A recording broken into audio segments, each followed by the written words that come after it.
Hello friends, welcome ਆ ਤੁਹਾਡੇ ਆਪਣੇ ਚੈਨਲ ਜੈਨੂਅਨ ਜੀਕੇ ਫੈਕਟਸ ਤੇ।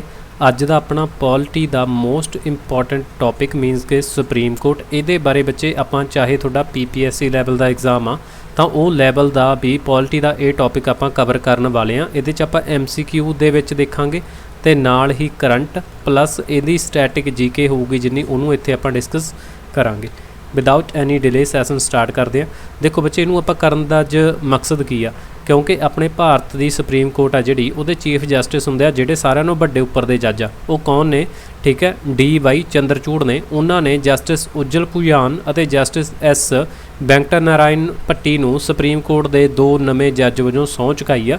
ਠੀਕ ਹੈ, ਚਾਹੇ ਤਾਂ ਤੁਹਾਨੂੰ ਆ ਜੇ ਵੀ ਪਰਸਨ ਨਿਊਜ਼ ਦੀ ਗੱਲ ਕੀਤੀ ਆ ਤਾਂ ਇਹ ਆ ਸਕਦੇ ਆ ਤੁਹਾਨੂੰ ਵੀ, ਠੀਕ ਹੈ, ਇਹ ਨਿਊਜ਼ 'ਚ ਰਹੇ ਸੀ ਉਹਦੇ ਵਜੋਂ ਇਹ ਕੀ ਨੇ, ਜਾਂ ਫਿਰ ਤੁਹਾਨੂੰ ਆ ਜੇ ਅਪੋਇੰਟਮੈਂਟਸ ਦੇ ਵਿੱਚੋਂ, ਜਾਂ ਫਿਰ ਤੁਸੀਂ ਬੱਚੇ ਪੋਲਿਟੀ ਦਾ ਤੁਹਾਨੂੰ PPSC ਲੈਵਲ ਦੇ ਵਿੱਚ ਸਟੇਟਮੈਂਟ ਬਣ ਸਕਦੀ ਆ।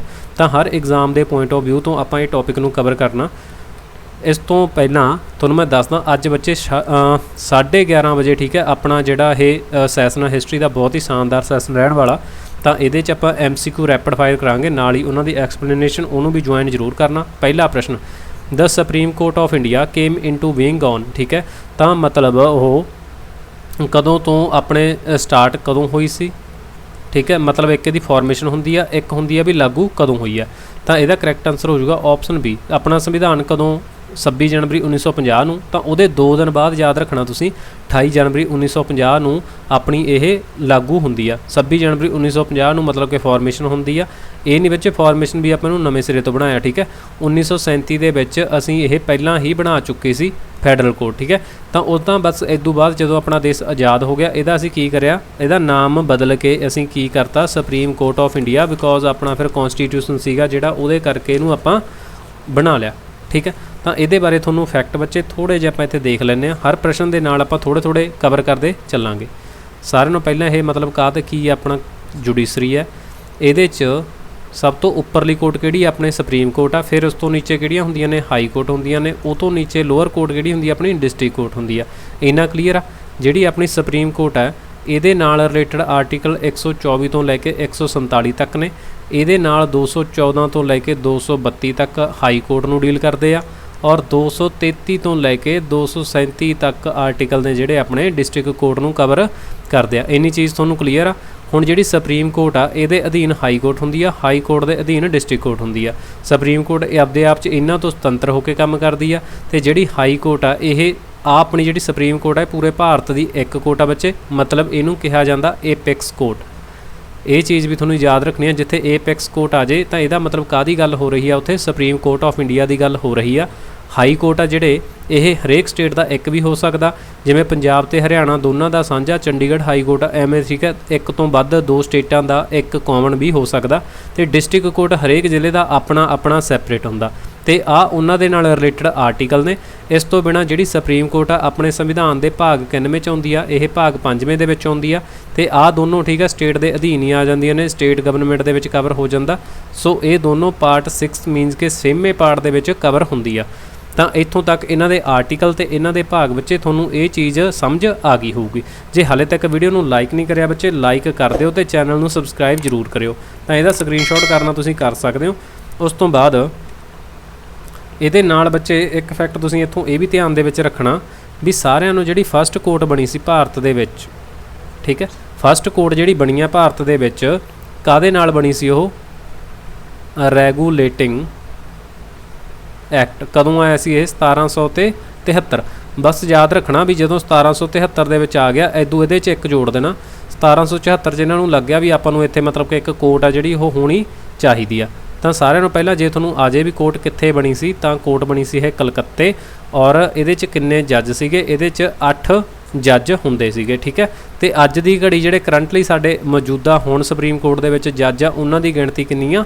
ਮੈਕਸਿਮਮ ਗਿਣਤੀ 34 ਆ। 33 ਜੱਜ ਨੇ ਤੇ 34ਵਾਂ ਆਪਣੇ ਚੀਫ ਜਸਟਿਸ ਆਫ ਇੰਡੀਆ, ਜਿਹਦਾ ਨਾਮ DY ਚੰਦਰਚੂੜ ਆਪਾਂ ਹੁਣੇ ਦੇਖ ਕੇ ਹਟੇ ਆ। ਠੀਕ, ਤਾਂ ਇਹਦੇ 'ਚ ਕਾਫੀ ਵਾਰੀ ਅਮੈਂਡਮੈਂਟ ਕੀਤੀਆਂ ਜਾ ਚੁੱਕੀਆਂ ਨੇ, ਮਤਲਬ ਕਿ ਜੱਜਸ ਦੀ ਗਿਣਤੀ ਹੈ ਜਿਹੜੀ ਉਹ ਇਨਕਰੀਜ਼ ਕੀਤੀ ਜਾ ਚੁੱਕੀ ਆ। ਤਾਂ ਬੱਚੇ ਹੁਣ ਤੁਹਾਡੇ ਲਈ ਪ੍ਰਸ਼ਨ ਇਹ ਆ ਵੀ ਜਿਹੜੀ ਲਾਸਟ ਹਾਈ ਕੋਰਟ ਬਣੀ ਹੈ, ਠੀਕ ਹੈ, ਜਿਹੜੀ ਲਾਸਟ ਹਾਈ ਕੋਰਟ ਆਪਣੇ ਬਣੀ ਹੈ ਉਹ ਤੁਸੀਂ ਦੱਸਣਾ ਵੀ ਕਿਹੜੀ ਹਾਈ ਕੋਰਟ ਆ ਜਿਹੜੀ ਉਹ ਸਾਰਿਆਂ ਨੂੰ ਐਂਡ 'ਤੇ ਬਣੀ ਹੈ। ਜੇ ਤੁਹਾਨੂੰ ਆ ਜੇ ਵੀ ਕੇਸ ਆ ਜਿਹੜੇ, ਕਿਉਂਕਿ ਕੋਰਟ ਦੇ ਵਿੱਚ ਤਾਂ ਕੇਸ ਹੀ ਜਾਂਦੇ ਆ। ਕੇਸ ਕਿੰਨੇ ਤਰ੍ਹਾਂ ਦੇ ਹੁੰਦੇ ਆ? ਕੇਸ ਹੁੰਦੇ ਨੇ 2 ਤਰ੍ਹਾਂ ਦੇ। ਇੱਕ ਹੁੰਦੇ ਆ ਬੱਚਾ ਸਿਵਲ ਕੇਸ, ਦੂਸਰੇ ਹੁੰਦੇ ਨੇ ਕ੍ਰਿਮੀਨਲ ਕੇਸ। ਠੀਕ ਹੈ, ਜਿਹੜੇ ਕ੍ਰਿਮੀਨਲ ਕੇਸ ਨੇ ਉਹ ਸੈਸ਼ਨ ਕੋਰਟ 'ਚ ਚੱਲਦੇ ਨੇ, ਜਿਹੜੇ ਸਿਵਲ ਕੇਸ ਹੁੰਦੇ ਆ ਉਹ ਸਿਵਲ ਕੋਰਟ ਦੇ ਵਿੱਚ ਚੱਲਦੇ ਆ। ਇੱਥੋਂ ਤੱਕ ਹੋਪਸੋ ਤੁਹਾਨੂੰ ਇਹ ਪਹਿਲੇ ਪ੍ਰਸ਼ਨ ਦੇ ਨਾਲ ਇੰਨੇ ਫੈਕਟ ਨੇ ਜਿਹੜੇ ਉਹ ਕਲੀਅਰ ਹੋ ਗਏ ਹੋਣਗੇ। ਕਲੀਅਰ? ਤਾਂ ਨੈਕਸਟ ਪ੍ਰਸ਼ਨ ਤੇ ਮੂਵ ਕਰਦੇ ਹਾਂ। Who preside over the supreme court of India, ਮਤਲਬ ਕਿ ਇਹਨੂੰ ਪ੍ਰੀਸਾਈਡ ਕੌਣ ਕਰਦਾ, ਮਤਲਬ ਕਿ ਇਹਦਾ ਹੈੱਡ ਕੌਣ ਹੁੰਦਾ? ਤਾਂ ਇਹਦਾ ਆਨਸਰ ਹੋ ਜਾਊਗਾ option C, the chief justice of India. ਤਾਂ ਇਹਦੇ ਨਾਲ ਵੀ ਬੱਚੇ ਆਪਾਂ ਦੇਖ ਲੈਂਦੇ ਹਾਂ। ਆਪਾਂ ਪਹਿਲਾਂ ਫਸਟ ਕੋਰਟ ਆਫ ਇੰਡੀਆ ਦੇਖਿਆ, ਕਲਕੱਤੇ 1774 ਦੇ ਵਿੱਚ ਬਣਿਆ। ਉਸ ਤੋਂ ਬਾਅਦ ਇੱਥੇ ਆਪਾਂ ਦੇਖਦੇ ਹਾਂ federal court of India, federal court of India. ਤਾਂ ਹੁਣ ਇਹਦੇ ਨਾਲ ਵੀ ਤੁਹਾਨੂੰ ਫੈਕਟ ਤਾਂ ਜਿਹੜੇ ਕਲੀਅਰ ਹੋਣੇ ਚਾਹੀਦੇ ਆ। ਇਹ ਕਿਹਦੇ ਨਾਲ ਬਣਿਆ ਸੀ? ਗਵਰਨਮੈਂਟ ਆਫ ਇੰਡੀਆ ਐਕਟ 1935, ਜਿਹੜਾ ਕਿ ਕਾਫੀ ਸਾਰਿਆਂ ਨੂੰ ਮਤਲਬ ਵੱਡਾ ਜਾਂ ਲਾਰਜੈਸਟ ਐਕਟ ਸੀਗਾ 1935। ਇਹਦੇ ਇਹ 2 ਸਾਲ ਬਾਅਦ ਬਣੀ ਆ। ਜਿਹੜੀ ਬੱਚੇ ਸਾਰਿਆਂ ਨੂੰ ਪਹਿਲੀ ਬਣੀ ਆ ਉਹ 1773 ਦੇ ਰੈਗੂਲੇਟਿੰਗ ਐਕਟ ਦੇ 1 ਸਾਲ ਬਾਅਦ ਬਣੀ ਆ, ਤੇ ਜਿਹੜੀ ਇਹ 1935 ਵਾਲੀ ਬਣੀ ਆ ਇਹ 2 ਸਾਲ 1937 ਦੇ ਵਿੱਚ ਬਣੀ ਆ। ਤੇ ਬੱਚੇ ਜਿਹੜਾ ਬਰਮਾ ਜਾਂ ਮਿਆਂਮਾਰ ਆ ਉਹ ਵੀ 1937 ਦੇ ਵਿੱਚ ਹੀ ਵੱਖ ਹੋਇਆ ਸੀ। ਔਰ ਇਸੇ ਫੈਡਰਲ ਕੋਡ ਦਾ ਹੀ ਅਸੀਂ ਰੀਨੇਮ ਕੀਤਾ ਸੀਗਾ ਆਪਣਾ ਸੰਵਿਧਾਨ ਲਾਗੂ ਹੋਣ ਤੋਂ ਬਾਅਦ। ਅਸੀਂ 28 ਜਨਵਰੀ ਤੇ 1950 ਨੂੰ ਇਸੇ ਦਾ ਨਾਮ ਕੀ ਰੱਖਤਾ? ਸੁਪਰੀਮ ਕੋਰਟ ਆਫ ਇੰਡੀਆ ਰੱਖਤਾ ਸੀਗਾ। ਔਰ ਇਹਦੇ 'ਚ ਵੀ ਜਿਹੜੀ ਜੱਜਸ ਦੀ ਗਿਣਤੀ ਸੀ 1 + 7 = 8। 8 ਜੱਜ ਸੀਗੇ ਜਿਹੜੇ ਉਹ ਆਪਾਂ ਇਹਦੇ 'ਚ ਰੱਖੇ ਸੀਗੇ। ਠੀਕ ਹੈ, ਹੋਪਸੋ ਤੁਹਾਨੂੰ ਇੰਨੇ ਫੈਕਟ ਬੱਚੇ ਇੱਥੋਂ ਕਲੀਅਰ ਹੋ ਗਏ ਹੋਣਗੇ। ਠੀਕ ਹੈ, ਦੈਨ ਆਪਾਂ ਅਗਲੇ ਪ੍ਰਸ਼ਨ ਦੇ ਵਿੱਚ ਮੂਵ ਕਰਦੇ ਹਾਂ। ਠੀਕ ਹੈ, ਤਾਂ ਇੱਕ ਇਹਦੇ 'ਚ ਬੱਚੇ ਗਿਣਤੀ ਵੀ ਯਾਦ ਰੱਖਣੀ ਆ ਵੀ ਹੁਣ ਮੌਜੂਦਾ ਕਿੰਨੇ ਨੇ? 33 ਤੇ 1 34 ਜੱਜ ਮੈਕਸਿਮਮ ਹੋ ਸਕਦੇ ਨੇ। ਚਾਹੇ ਆਪਾਂ ਗੱਲ ਕਰੀਏ ਫਸਟ ਕੋਰਟ ਦੀ, ਉਹਦੇ 'ਚ ਵੀ 8 ਜੱਜ ਸੀ ਸਟਾਰਟਿੰਗ ਦੇ ਵਿੱਚ, ਫੈਡਰਲ ਕੋਰਟ ਦੇ ਵਿੱਚ ਵੀ 8 ਜੱਜ ਸੀਗੇ। ਤਾਂ 1956 ਦੇ ਵਿੱਚ 10 ਹੋ ਗਏ, ਤੇ 1960 ਦੇ ਵਿੱਚ 13 ਹੋ ਗਏ, 77 ਦੇ ਵਿੱਚ ਗਿਣਤੀ 17 ਹੋ ਗਈ, 86 ਦੇ ਵਿੱਚ ਗਿਣਤੀ 25 ਹੋ ਗਈ, ਔਰ 2008 ਦੇ ਵਿੱਚ ਆ ਕੇ 30 ਹੋ ਗਈ, 2019 ਦੇ ਵਿੱਚ 33 ਮੀਨਸ ਕਿ 34। ਚੀਫ ਜਸਟਿਸ ਇਹਨਾਂ ਦੇ ਵਿੱਚ ਐਕਸਟਰਾ ਹੀ ਹੁੰਦਾ। ਠੀਕ ਹੈ, ਜਾਣੀ ਕਿ ਹੁਣ ਆਪਾਂ ਐਂ ਲਿਖਦੇ ਹਾਂ ਨਾ 1 + 33 = 34। ਤਾਂ ਬੱਚੇ ਆ ਇੰਨੇ ਵਾਰੀ ਇਹ ਚੀਜ਼ ਹੈ ਜਿਹੜੀ ਉਹ ਵਧਾਈ ਜਾ ਚੁੱਕੀ ਹੈ। ਤਾਂ ਹੁਣ ਜੇ ਤੁਹਾਨੂੰ ਆ ਜਾਏ ਵੀ ਆਪਣੀ ਜਿਹੜੀ ਸੁਪਰੀਮ ਕੋਰਟ ਹੈ ਉਹ ਕਿਹਦੀ ਥਾਂ ਤੇ ਬਣੀ ਆ, ਤਾਂ ਫੈਡਰਲ ਕੋਰਟ ਆਫ ਇੰਡੀਆ, ਜਿਹੜੀ ਕਿ ਗਵਰਨਮੈਂਟ ਆਫ ਇੰਡੀਆ ਐਕਟ 1935 ਦੇ ਨਾਲ ਬਣੀ ਸੀ। ਬੱਚੇ ਆਪਾਂ ਇਹਨੂੰ PPSC ਲੈਵਲ ਕਰਕੇ ਹੀ ਤਾਂ ਇਹਨੂੰ ਆਪਾਂ ਡਿਟੇਲ ਦੇ ਵਿੱਚ ਕਵਰ ਕਰਦੇ ਚੱਲ ਰਹੇ ਹਾਂ। ਠੀਕ ਹੈ, ਤੀਸਰਾ ਪ੍ਰਸ਼ਨ, who appoint the chief justice of India. ਹੁਣ ਆ ਗਈ ਗੱਲ ਇਹਨਾਂ ਦੀ ਅਪੁਆਇੰਟਮੈਂਟ ਦੀ। ਠੀਕ ਹੈ, ਤਾਂ ਹੁਣ ਇਹਨਾਂ ਦੀ ਜਿਹੜੀ ਅਪੁਆਇੰਟਮੈਂਟ ਆ ਬੱਚੇ, ਅਪੁਆਇੰਟਮੈਂਟ ਕਿੱਦਾਂ ਹੁੰਦੀ ਆ? ਅਪੁਆਇੰਟਮੈਂਟ ਕਰਨ ਦੇ ਲਈ ਇਹਨਾਂ ਦੇ ਬਣਦਾ ਇੱਕ ਕੋਲੀਜੀਅਮ ਬਣਦਾ। ਠੀਕ ਹੈ, ਇਹ ਚੀਜ਼ ਤੁਸੀਂ ਯਾਦ ਰੱਖਣੀ ਆ ਵੀ ਇਹਨਾਂ ਦੀ ਜਦੋਂ ਅਪੁਆਇੰਟਮੈਂਟ ਹੁੰਦੀ ਆ ਪਹਿਲਾਂ ਕਰਦਾ ਕੌਣ? ਅਪੁਆਇੰਟਮੈਂਟ ਕੀਤੀ ਜਾਂਦੀ ਹੈ ਇਹਨਾਂ ਦੀ ਪ੍ਰੈਜ਼ੀਡੈਂਟ ਦੇ ਦੁਆਰਾ। ਤਾਂ ਆਪਣੇ ਪ੍ਰੈਜ਼ੀਡੈਂਟ ਆਰਟੀਕਲ ਕਿੰਨੇ ਦੇ ਵਿੱਚ ਹੁੰਦਾ? 52 ਦੇ ਵਿੱਚ। ਤੁਸੀਂ ਜਦੋਂ ਵੀ ਪ੍ਰੈਜ਼ੀਡੈਂਟ ਨੂੰ ਲਿਖਣਾ ਪਹਿਲਾਂ ਤੁਸੀਂ ਪੀ ਪਾਉਣੀ ਆ, ਜੇ ਕੋਈ ਪੀ ਨਾਲ ਡੀਨੋਟ ਕਰਦਾ, ਜਾਂ ਫਿਰ ਇਸ ਤਰ੍ਹਾਂ ਜਿਸ ਤਰ੍ਹਾਂ ਵੀ ਤੁਸੀਂ ਪ੍ਰੈਜ਼ੀਡੈਂਟ ਲਿਖਦੇ ਹੋ ਇਹਦੇ ਪੈਰ 'ਚ ਇੱਥੇ ਤੁਸੀਂ 52 ਹੀ ਪਾਉਣਾ। ਆਹ ਚੀਜ਼ ਨੂੰ ਧਿਆਨ 'ਚ ਰੱਖਣਾ। 5-7 ਵਾਰੀ ਕਰੋਗੇ ਤੁਹਾਨੂੰ ਈਜ਼ੀਲੀ ਯਾਦ ਹੋ ਜਾਊਗਾ ਵੀ ਪ੍ਰੈਜ਼ੀਡੈਂਟ ਆਰਟੀਕਲ 52 ਦੇ ਵਿੱਚ ਆਉਂਦਾ। ਇਸ ਤੋਂ ਬਾਅਦ ਆਉਂਦੀ ਹੈ ਜਿਹੜੀ ਅਪੁਆਇੰਟਮੈਂਟ ਆ, ਇਹ ਕਿਹੜੇ ਆਰਟੀਕਲ ਦੇ ਵਿੱਚ ਆ? 124 ਦੇ ਸਬ ਕਲੌਜ਼ 2 ਦੇ ਵਿੱਚ ਇਹਨਾਂ ਦੀ ਅਪੁਆਇੰਟਮੈਂਟ ਦੇ ਬਾਰੇ, ਚਾਹੇ ਤਾਂ ਉਹ ਚੀਫ ਜਸਟਿਸ ਆ ਚਾਹੇ ਆਪਣਾ ਜੱਜ ਹੈ, ਉਹਨਾਂ ਦੀ ਅਪੁਆਇੰਟਮੈਂਟ ਦੇ ਬਾਰੇ 124 ਦੇ ਸਬ ਕਲੌਜ਼ 2 ਦੇ ਵਿੱਚ ਇਹ ਚੀਜ਼ ਦੱਸੀ ਹੋਈ ਆ ਕਿ ਅਪੁਆਇੰਟਮੈਂਟ ਕੌਣ ਕਰੂਗਾ? ਪ੍ਰੈਜ਼ੀਡੈਂਟ ਕਰੂਗਾ। ਠੀਕ, ਹੁਣ ਜੱਜਾਂ ਦੀ ਨਿਯੁਕਤੀ ਕੌਣ ਕਰਦਾ? President of India. President article ਕਿੰਨੇ ਦੇ ਵਿੱਚ ਆ? 52 ਦੇ ਵਿੱਚ ਆ। ਠੀਕ ਆ, ਤਾਂ ਹੁਣ ਬੱਚੇ ਇਸ ਤੋਂ ਬਾਅਦ ਇੱਥੇ ਕੀ ਬਣਦਾ? ਇੱਕ ਬਣਦਾ ਕੋਲੀਜੀਅਮ। ਕੋਲੀਜੀਅਮ ਕੀ ਹੁੰਦਾ? ਮੀਨਸ ਕਿ ਇੱਥੇ 5 ਜਣਾਂ ਦਾ ਇੱਕ ਗਰੁੱਪ ਬਣਦਾ, ਉਹਦੇ 'ਚ ਜਿਹੜੇ ਹੈੱਡ ਹੁੰਦੇ ਨੇ ਉਹ ਚੀਫ ਜਸਟਿਸ ਆਫ ਇੰਡੀਆ ਹੁੰਦੇ ਆ। ਉਸ ਤੋਂ ਬਾਅਦ ਇਹਦੇ 'ਚ ਜਿਹੜੇ ਬਾਕੀ ਨੇ ਉਹ ਜੱਜ ਹੁੰਦੇ ਆ। ਠੀਕ, ਤਾਂ ਇਹ ਕੋਲੀਜੀਅਮ ਆ ਜਿਹੜਾ ਇਹ ਲਾਅ ਮਿਨਿਸਟਰ ਨੂੰ ਸਿਫਾਰਸ਼ ਕਰਦਾ। ਤੇ ਹੁਣ ਆਪਣੇ ਯੂਨੀਅਨ ਲਾਅ ਮਿਨਿਸਟਰ ਮੌਜੂਦਾ ਕੌਣ ਨੇ? ਅਰਜੁਨ ਰਾਮ ਮੇਘਵਾਲ ਉਹਨਾਂ ਦਾ ਨਾਮ ਆ। ਠੀਕ ਹੈ, ਜਿਨ੍ਹਾਂ ਨੇ ਮਤਲਬ ਕਿ ਆਹ ਰਿਕਮੈਂਡ ਕੀਤਾ। 2 ਜੱਜ ਨਵੇਂ ਨੇ ਜਿਹੜੇ ਅਪੁਆਇੰਟ ਕੀਤੇ ਗਏ ਆ, ਉਹਨਾਂ ਦੇ ਦੁਆਰਾ ਰਿਕਮੈਂਡ ਕੀਤੇ ਗਏ ਸੀ। ਤਾਂ ਕੋਲੀਜੀਅਮ ਲਾਅ ਮਿਨਿਸਟਰ ਨੂੰ ਸਿਫਾਰਸ਼ ਕਰਦਾ ਤੇ ਉਹ ਅੱਗੇ ਪ੍ਰਾਈਮ ਮਿਨਿਸਟਰ ਨੂੰ ਕਰਦਾ, ਤੇ ਪ੍ਰਾਈਮ ਮਿਨਿਸਟਰ ਅੱਗੇ ਜਾ ਕੇ ਪ੍ਰੈਜ਼ੀਡੈਂਟ ਨੂੰ ਕਰਦਾ, ਫਿਰ ਪ੍ਰੈਜ਼ੀਡੈਂਟ ਅਪੁਆਇੰਟਮੈਂਟ ਕਰਦਾ। ਤਾਂ ਹੁਣ ਕਲੀਅਰ ਹੋ ਗਿਆ ਸਾਰਿਆਂ ਨੂੰ। ਪਹਿਲਾਂ ਬੱਚੇ ਉੱਪਰ ਕੀ ਹੁੰਦਾ? ਆਪਣੇ ਕੋਲੀਜੀਅਮ ਹੁੰਦਾ। ਠੀਕ ਹੈ, ਇਹ ਕੀ ਕਰਦਾ? ਸਿਫਾਰਸ਼ ਕਰਦਾ। ਇਹ ਕਿਹਨੂੰ ਕਰਦਾ ਹੈ? ਲਾਅ ਮਿਨਿਸਟਰ ਨੂੰ। ਠੀਕ ਹੈ, ਲਾਅ ਮੰਤਰੀ ਨੂੰ ਕਰਦਾ। ਫਿਰ ਇਹ ਅੱਗੇ ਕਿਹਨੂੰ ਕਰਦਾ? ਆਪਣੇ ਦੇਸ਼ ਦੇ ਪ੍ਰਧਾਨ ਮੰਤਰੀ ਨੂੰ। ਪ੍ਰਧਾਨ ਮੰਤਰੀ ਅੱਗੇ ਕਿਹਨੂੰ ਕਰਦਾ? ਰਾਸ਼ਟਰਪਤੀ ਨੂੰ। ਤੇ ਰਾਸ਼ਟਰਪਤੀ ਅੱਗੇ ਕੀ ਕਰਦਾ? ਫਿਰ ਨਿਯੁਕਤੀ ਕਰਦਾ। ਆਹ ਇਹਨਾਂ ਦਾ ਪੂਰਾ ਪ੍ਰੋਸੀਜਰ ਹੁੰਦਾ ਵੀ ਕਿੱਥੋਂ ਚੱਲ ਕੇ ਇਹ ਕਿਵੇਂ ਕਿਵੇਂ ਸਿਸਟਮ ਆਉਂਦਾ।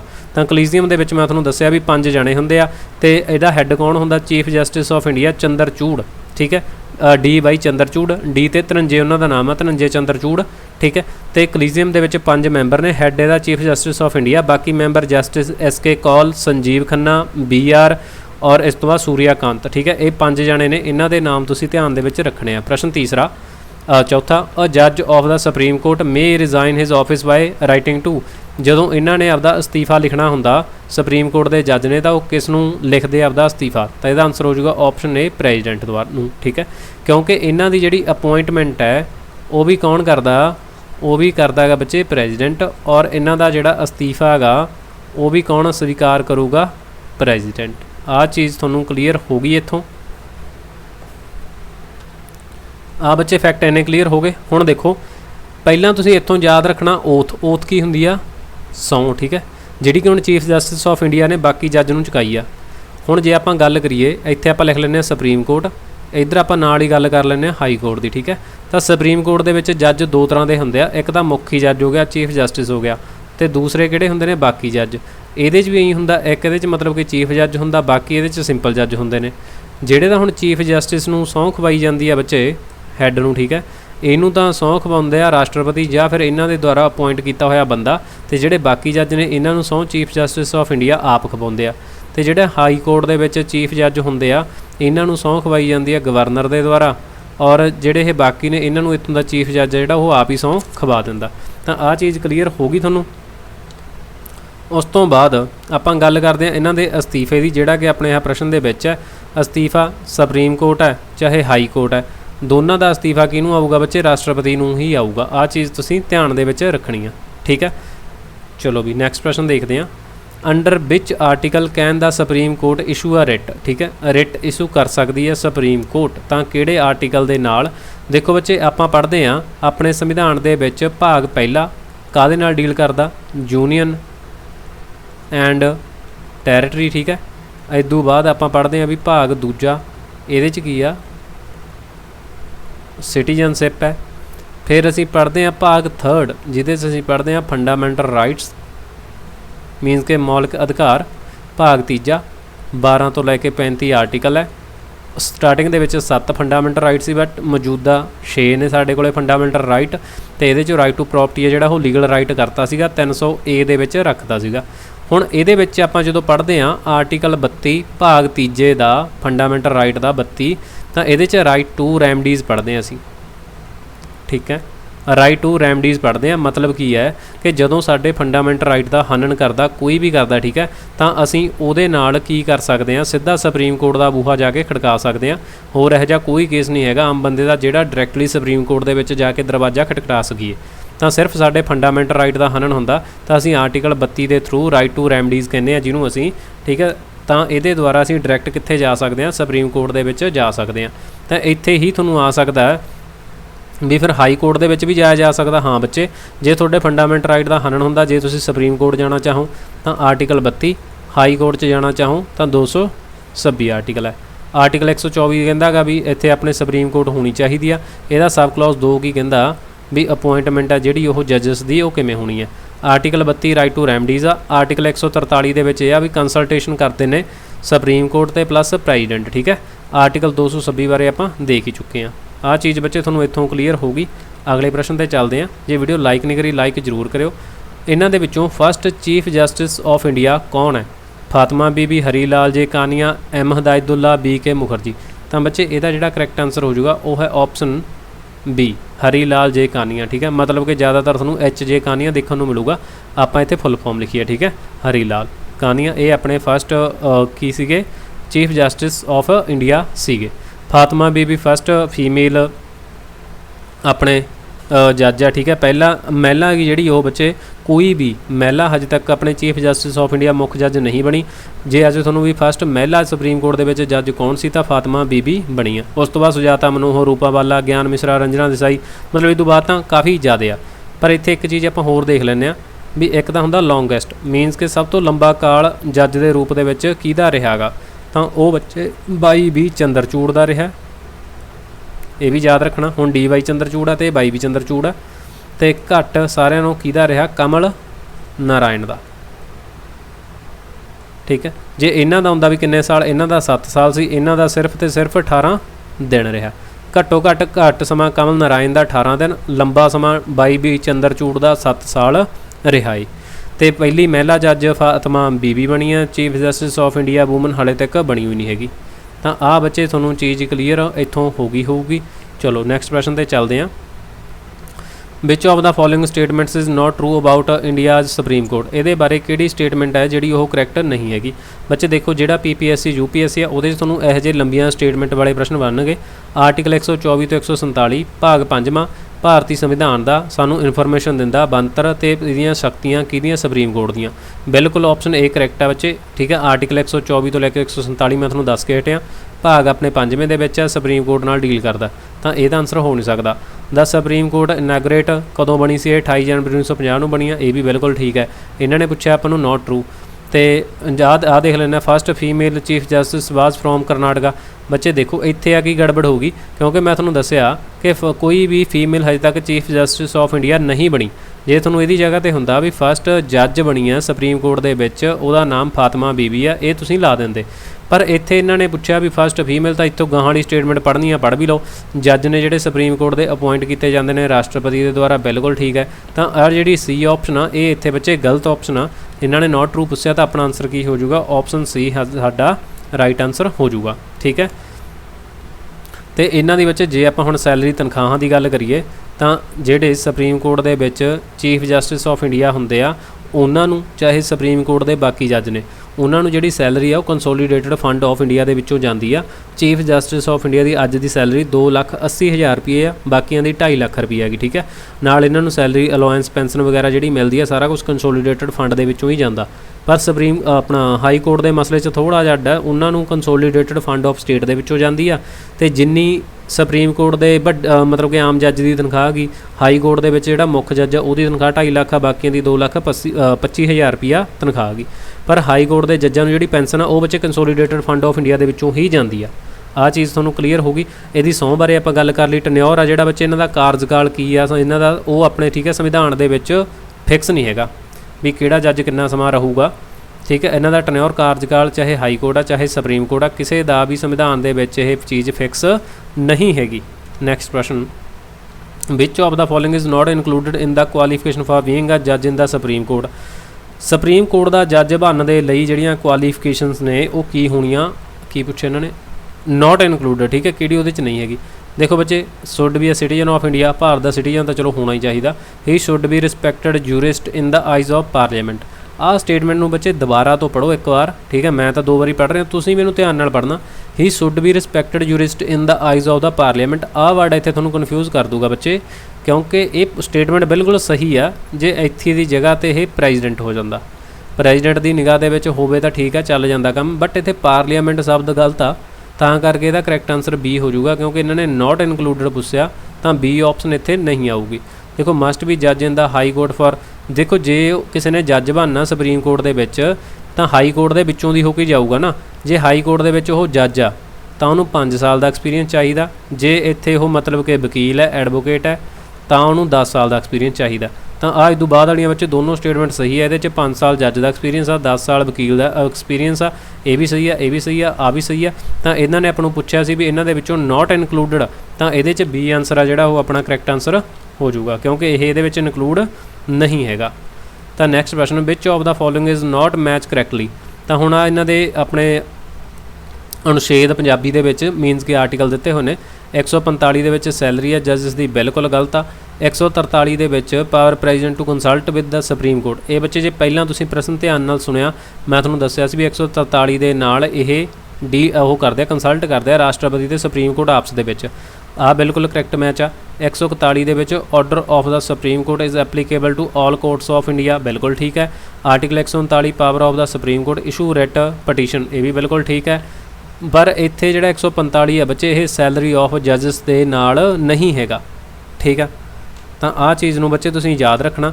बाकी एक हुंदा भी जदों सुप्रीम कोर्ट के जज नूं हटाया जाता, रिमूवल किया जाता उन्हां दा, तां किवें किया जाता, ठीक है बच्चे। उत्थे याद रखना भी हटाया प्रेजिडेंट के द्वारा जाता, पर उत्थे सलाह जिहड़ी ओह संसद की जरूरी हुंदी आ।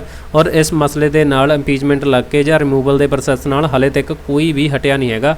1-2 ते लगे ने इक्का दुक्का, बट उन्होंने पहला ही रिजाइन देता। सब तो पहला केस 92-93 दे विच होया सीगा, ਜਿਹੜੇ ਹਾਊਸ ਦੇ ਵਿੱਚ ਵੀ ਇਹ ਮਸਲਾ ਸ਼ੁਰੂ ਕੀਤਾ ਜਾਂਦਾ ਕਿ ਜੱਜ ਨੂੰ ਹਟਾਉਣ ਦੇ ਲਈ ਜੇ ਲੋਕ ਸਭਾ ਦੇ ਵਿੱਚ ਸ਼ੁਰੂ ਕੀਤਾ ਤਾਂ 100 ਬੰਦਿਆਂ ਦੇ ਸਾਈਨ ਜ਼ਰੂਰੀ ਹੁੰਦੇ ਆ, ਰਾਜ ਸਭਾ ਦੇ ਵਿੱਚ 50 ਮੈਂਬਰਾਂ ਦੇ ਸਾਈਨ ਜਿਹੜੇ ਉਹ ਜ਼ਰੂਰੀ ਹੁੰਦੇ ਆ। ਫਿਰ ਇਸ ਤੋਂ ਬਾਅਦ ਇੱਕ ਕਮੇਟੀ ਬਣਦੀ ਆ 3 ਜਣਿਆਂ ਦੀ, ਠੀਕ ਹੈ, ਤੇ ਉਹ ਇਹ ਤੋਂ ਬਾਅਦ ਦੇਖੂਗੀ ਵੀ ਇਹ ਫੈਸਲਾ ਜਿਹੜਾ ਸਹੀ ਹੈ ਜਾਂ ਨਹੀਂ ਹੈਗਾ। ਫਿਰ ਸਪੈਸ਼ਲ ਮੈਜੋਰਟੀ ਦੇ ਨਾਲ ਇਹ ਪਾਸ ਕਰਾਉਣਾ ਪੈਂਦਾ ਦੋਨੇ ਪਾਸਿਓਂ। 2/3 ਤਾਂ ਪ੍ਰੈਜ਼ੀਡੈਂਟ ਦੇ voting member, majority of the total member, ਜਿਹੜਾ ਵੀ ਇਹਨਾਂ 'ਚੋਂ ਜ਼ਿਆਦਾ ਹੁੰਦਾ ਉਹਦੇ ਨਾਲ ਹੀ ਇਹ ਪਾਸ ਜਿਹੜਾ ਫੈਸਲਾ ਉਹ ਕਰ ਦਿੱਤਾ ਜਾਂਦਾ ਗਾ। ਬਾਕੀ ਆਪਾਂ ਕਹਿੰਦੇ ਆ ਵੀ ਜੱਜ ਤੇ ਸੁਪਰੀਮ ਕੋਰਟ ਦੇ ਮੁੱਖ ਜੱਜ ਤੇ ਇੰਪੀਚਮੈਂਟ ਲੱਗ ਗਈ। ਇੰਪੀਚਮੈਂਟ ਸ਼ਬਦ ਆਪਣੇ ਪੂਰੇ ਸੰਵਿਧਾਨ ਦੇ ਵਿੱਚ ਸਿਰਫ ਔਰ ਸਿਰਫ ਰਾਸ਼ਟਰਪਤੀ ਦੇ ਲਈ ਵਰਤਿਆ ਗਿਆ, ਠੀਕ ਹੈ। ਇਹਨੂੰ ਆਪਣੇ ਜੱਜ ਨੂੰ ਹਟਾਉਣ ਦੇ ਲਈ ਆਪਣੇ ਕੋਲ 2 ਹੀ ਬੇਸ ਨੇ, ਇੱਕ ਮਿਸਬਿਹੇਵੀਅਰ ਆ, ਦੂਸਰਾ ਇਨਕੈਪੈਸਿਟੀ ਦੇ ਹਿਸਾਬ ਨਾਲ। ਆਹ ਚੀਜ਼ ਕਲੀਅਰ ਆ। ਚਲੋ ਬੱਚੇ ਅਗਲਾ ਪ੍ਰਸ਼ਨ ਦੇਖਦੇ ਹਾਂ। ਇਹਦਾ ਆਨਸਰ ਹੋ ਗਿਆ ਏ। ਤਾਂ ਇੱਥੋਂ ਆਪਾਂ ਇੱਕ ਵਾਈਟ ਸਕਰੀਨ ਲੈ ਲੈਂਦੇ ਹਾਂ। ਤਾਂ ਚਲੋ ਵੀ ਇੱਥੇ ਆਪਾਂ 1 ਮਿੰਟ ਬੱਚੇ,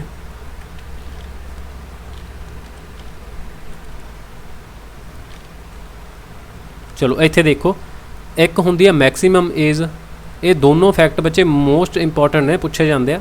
ਇੱਕ ਹੁੰਦੀ ਆ ਮਿਨੀਮਮ ਏਜ, ਠੀਕ ਹੈ। ਤਾਂ ਮੈਕਸੀਮਮ ਏਜ ਕਿੰਨੀ ਤੱਕ ਆ ਸੁਪਰੀਮ ਕੋਰਟ ਦੇ ਵਿੱਚ ਰਿਟਾਇਰ ਹੋਣ ਦੀ? ਤਾਂ 65 ਸਾਲ ਹੈ। ਹਾਈ ਕੋਰਟ ਦੇ ਵਿੱਚ ਕਿੰਨੀ ਆ? 62 ਸਾਲ ਆ ਮੈਕਸੀਮਮ ਏਜ ਆ। ਇਹ ਤੋਂ ਬਾਅਦ ਤਾਂ ਮਤਲਬ ਕਿ ਹਟ ਜਾਂਦੇ ਆ ਉਹ। ਤੇ ਜਿਹੜੀ ਇਹ 62 ਸਾਲ ਆ, ਕੀ ਇਹ 62 ਸਾਲ ਸੀ ਪਹਿਲਾਂ? ਠੀਕ ਹੈ, ਤੁਹਾਨੂੰ ਸਟੇਟ ਦੇ ਐਗਜ਼ਾਮ ਦੇ ਵਿੱਚ ਹਾਈ ਕੋਰਟ ਬਾਰੇ ਪੁੱਛਿਆ ਜਾ ਸਕਦਾ। ਪਹਿਲਾਂ ਇਹ 60 ਸਾਲ ਹੁੰਦੀ ਸੀ, ਪਰ ਆਪਣੇ ਸੰਵਿਧਾਨ ਦੇ ਵਿੱਚ 15ਵੀਂ ਕੌਂਸਟੀਟਿਊਸ਼ਨਲ ਅਮੈਂਡਮੈਂਟ ਹੋਈ ਸੀਗੀ। ਕਦੋਂ? 1963 ਦੇ ਵਿੱਚ। ਉਦੋਂ ਬਾਅਦ ਉਮਰ 2 ਸਾਲ ਇਨਕਰੀਜ਼ ਕਰਕੇ ਇਹ ਕਿੰਨੀ ਕਰਤੀ? 62 ਸਾਲ ਕਰਤੀ ਸੀਗੀ, ਠੀਕ ਆ। ਉਸ ਤੋਂ ਬਾਅਦ ਜੇ ਮਿਨੀਮਮ ਦੀ ਗੱਲ ਕਰੀਏ ਤਾਂ ਸੁਪਰੀਮ ਕੋਰਟ ਚਾਹੇ ਹਾਈ ਕੋਰਟ, ਇਹਨਾਂ ਦੇ ਵਿੱਚ ਇਹ ਦੋਨੇ ਚੀਜ਼ਾਂ ਦੇ ਲਈ ਕੋਈ ਵੀ ਫਿਕਸ ਚੀਜ਼ ਨਹੀਂ ਹੈਗੀ। ਬੱਚੇ ਆਹ ਚੀਜ਼ ਵੀ ਤੁਹਾਨੂੰ ਕਲੀਅਰ ਹੋ ਗਈ। ਟਨਿਓਰ ਇਹਨਾਂ ਦਾ ਫਿਕਸ ਨਹੀਂ ਹੈਗਾ, ਮੈਕਸਿਮਮ ਏਜ ਹੈਗੀ ਆ। ਮਿਨੀਮਮ ਏਜ ਬਾਰੇ ਕੋਈ ਵੀ ਪ੍ਰਾਵਧਾਨ ਆਪਣੇ ਨਹੀਂ ਹੈਗਾ। ਇੰਪੀਚਮੈਂਟ ਵਰਡ ਆ ਸਿਰਫ ਪ੍ਰੈਜ਼ੀਡੈਂਟ ਦੇ ਲਈ ਯੂਜ਼ ਹੋਇਆ। ਤਾਂ ਇਸ ਦੇ ਨਾਲ ਹੀ ਇੱਕ ਚੀਜ਼ ਹੋਰ ਇੱਥੋਂ ਯਾਦ ਰੱਖਣੀ ਆ, NJAC ਨੈਸ਼ਨਲ, ਠੀਕ ਹੈ, ਜੁਡੀਸ਼ਰੀ ਅਪੁਆਇੰਟਮੈਂਟ ਕਮਿਸ਼ਨ। ਇਹ ਆਪਣੇ ਮੋਦੀ ਸਰਕਾਰ ਜਦੋਂ ਆਈ ਸੀ ਉਹਦੀ ਇਹ ਲੈ ਕੇ ਆ ਗਈ ਸੀਗੀ, ਠੀਕ ਹੈ। ਇਹਨੂੰ ਅਸੀਂ 4th ਜੱਜ ਕੇਸ ਦੇ ਨਾਮ ਨਾਲ ਵੀ ਜਾਣਦੇ ਹਾਂ। ਇਹ ਲੈ ਕੇ ਕਿਹੜੀ ਸਰਕਾਰ ਆਈ ਸੀ? BJP government. ਕਦੋਂ ਲੈ ਕੇ ਆਈ ਸੀ? 2014 ਦੇ ਵਿੱਚ। ਤਾਂ ਸੰਸ਼ੋਧਨ ਕਿੰਨਵਾਂ ਸੀਗਾ? 99 ਨੰਬਰ ਦਾ। ਕਦੋਂ ਹੋਇਆ ਸੀ? 2014 ਦੇ ਵਿੱਚ ਹੋਇਆ ਸੀ, ਠੀਕ ਹੈ। ਤਾਂ ਇਹਦੇ 'ਚ ਇਹਨਾਂ ਨੇ ਕੀ ਕਿਹਾ ਸੀ ਵੀ ਜਿਹੜਾ ਆਪਣੇ ਕੋਲੀਜ਼ੀਅਮ ਵਾਲਾ ਸਿਸਟਮ ਹੈ ਇਹਨੂੰ ਤੁਸੀਂ ਖਤਮ ਕਰ ਦਿਓ, ਠੀਕ ਹੈ। ਤਾਂ ਇਹਦੀ ਜਗ੍ਹਾ ਦੇ ਉੱਤੇ ਕੀ ਹੋਊਗਾ? ਇਹਨੂੰ ਰਿਪਲੇਸ ਕੌਣ ਕਰੂ? NJAC। ਇਹਦੀ ਫੁੱਲ ਫਾਰਮ ਮੈਂ ਤੁਹਾਨੂੰ ਪਹਿਲਾਂ ਹੀ ਦੱਸਤੀ। ਇਹਦੇ 'ਚ ਕੌਣ ਹੋਊਗਾ? ਚੀਫ ਜਸਟਿਸ ਆਫ ਇੰਡੀਆ ਤਾਂ ਹੋਊਗਾ, ਠੀਕ ਹੈ। ਵੀ ਜਿੱਥੇ ਬਾਕੀ 4 ਜੱਜ ਹੁੰਦੇ ਆ, ਇੱਥੇ ਤੁਸੀਂ ਆਪਦੇ ਤਾਂ 2 ਜੱਜ ਕਰ ਦਿਓ, ਤੇ ਇੱਕ ਜਿਹੜਾ ਲਾਅ ਮਿਨਿਸਟਰ ਇਹ ਕਰ ਦਿਓ। ਲਾਅ ਮਿਨਿਸਟਰ ਦੇ ਨਾਲ 2 ਮੈਂਬਰ ਨੇ ਜਿਹੜੇ ਉਹ ਹੋਰ ਇਹ ਆਪਦੇ ਵੱਲੋਂ ਲਿਆ ਸਕਦੇ ਨੇ। ਤਾਂ ਮਤਲਬ ਇਹ ਕਹਿੰਦੇ ਸੀ ਵੀ ਆਹ NJAC ਹੋਣੀ ਚਾਹੀਦੀ ਆ। ਤਾਂ ਇਹਦੇ 'ਚ ਬੱਚੇ ਇਹ ਸੀ ਵੀ 3 ਜਣੇ ਬਾਹਰੋਂ ਹੋ ਗਏ। ਦੇਖੋ ਆਹ ਤਾਂ ਚਲੋ ਜੁਡੀਸ਼ਰੀ ਦੇ ਬੰਦੇ ਨੇ, ਜੁਡੀਸ਼ਰੀ ਦੇ ਮਸਲੇ ਦੇ ਵਿੱਚ ਆ 3 ਜਣੇ ਨੇ ਜਿਹੜੇ ਉਹ ਬਾਹਰੋਂ ਹੋ ਗਏ। ਤਾਂ ਫੈਸਲਾ ਹੁੰਦਾ ਇੱਥੇ ਮੈਜੋਰਟੀ ਦੇ ਹਿਸਾਬ ਨਾਲ। ਹੁਣ ਆਹ ਫੈਸਲਾ ਕੋਈ ਕਰਨਗੇ, ਆਹ 3 ਜਣੇ ਫੈਸਲਾ ਕੋਈ ਕਰਨਗੇ, ਠੀਕ ਹੈ। ਚਲੋ ਜੇ ਇਹਨੂੰ ਆਪਾਂ ਅੱਡ ਰੱਖ ਦਈਏ, ਆਹ ਤਾਂ 2 ਹੀ ਬਚੇ। ਤਾਂ ਕਰਕੇ ਫਿਰ ਸੁਪਰੀਮ ਕੋਰਟ ਨੇ ਕਹਿਤਾ ਵੀ ਇਹ ਜਿਹੜਾ ਫੈਸਲਾ ਹੈਗਾ ਤੁਹਾਡਾ ਇਹ ਗਲਤ ਆ। NJAC ਨੂੰ ਅਸੀਂ ਖਤਮ ਕਰਦੇ ਹਾਂ ਅਤੇ ਕੋਲੀਜੀਅਮ ਸਿਸਟਮ ਹੀ ਆ ਜਿਹੜਾ ਚੱਲੂਗਾ।